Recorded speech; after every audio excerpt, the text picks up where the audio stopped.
আজকের যারা নিজেদেরকে আলে বাইতের ভালোবাসার দাবিদার, বিশেষ করে ইসনা আশারিয়া যারা শিয়া, তারা যেই পরিমাণ বিদ্বেষ ওমর রাদিয়াল্লাহু তাআলা আনহুর প্রতি রাখে, আবু বকর রাদিয়াল্লাহু তাআলা আনহুর প্রতি রাখে, এবং আবু বকর রাদিয়াল্লাহু তাআলার মেয়ে আয়েশা রাদিয়াল্লাহু, আবু বকর রাদিয়াল্লাহু তাআলা আনহুর কন্যা আয়েশা রাদিয়াল্লাহু তাআলা আনহার প্রতি রাখে, এই বিদ্বেষ মাপার কোনো যন্ত্র দুনিয়াতে নাই, যেই চরম লেভেলের বিদ্বেষ তারা রাখে। অথচ রাসূল সাল্লাল্লাহু আলাইহি ওয়াসাল্লাম, সাহাবীরা বলছেন, আলী রাদিয়াল্লাহু তাআলা আনহু বলছেন, উসমান রাদিয়াল্লাহু তাআলা আনহু বলছেন যে আল্লাহর নবী তার জীবনের যে ঘটনাই বলা শুরু করুক, ধরেন আপনি আমাকে ফোন দিয়েছেন যে আব্দুল্লাহ ভাই আপনি কোথায় আছেন, কে কে আছে আপনার সাথে, তো বলে আমি আছি আর আব্বু আছে, অথবা আমার ভাই আব্দুর রহমান আছে বা আব্দুর রহিম আছে। আবার আর একদিন আমি একটা গল্প শোনাচ্ছি আপনাদেরকে, আমি কক্সবাজার গেছিলাম, আমি ছিলাম আর অমুক ছিল, আমি রংপুর গেছিলাম, আমি ছিলাম আর অমুক ছিল।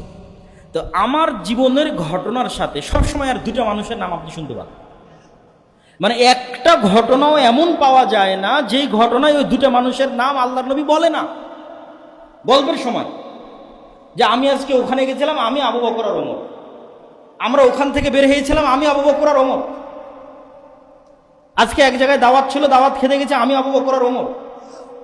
তাহলে মুহাম্মদ সাল্লাল্লাহু আলাইহি সাল্লামের 24 ঘন্টার সবচেয়ে বেশি সময় যেই দুইজনের সাথে কাটে, সেই দুইজন হচ্ছেন আবু বকর এবং ওমর রাদিয়াল্লাহু তাআলা আনহু।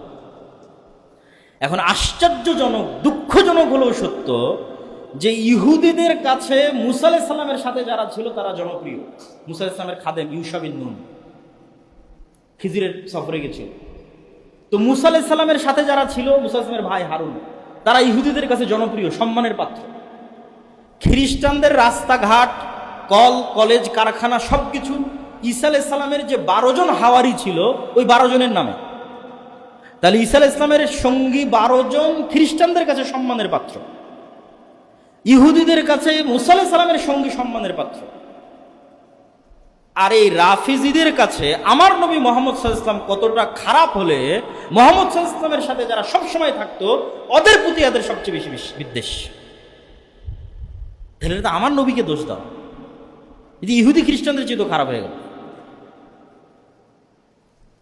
আমার যদি আবু বকর এবং ওমর খারাপ হয় তাহলে 100% আমার নবীও খারাপ, নাউজুবিল্লাহ। তাহলে আবু বকর এবং ওমরের প্রতি বিদ্বেষ পোষণ করা তো বহু দূরের কথা, ভালোবাসা থাকলে ওটা ঈমানের অংশ, আর না থাকলে, বিদ্বেষ থাকলে কাফের হয়ে যাবে।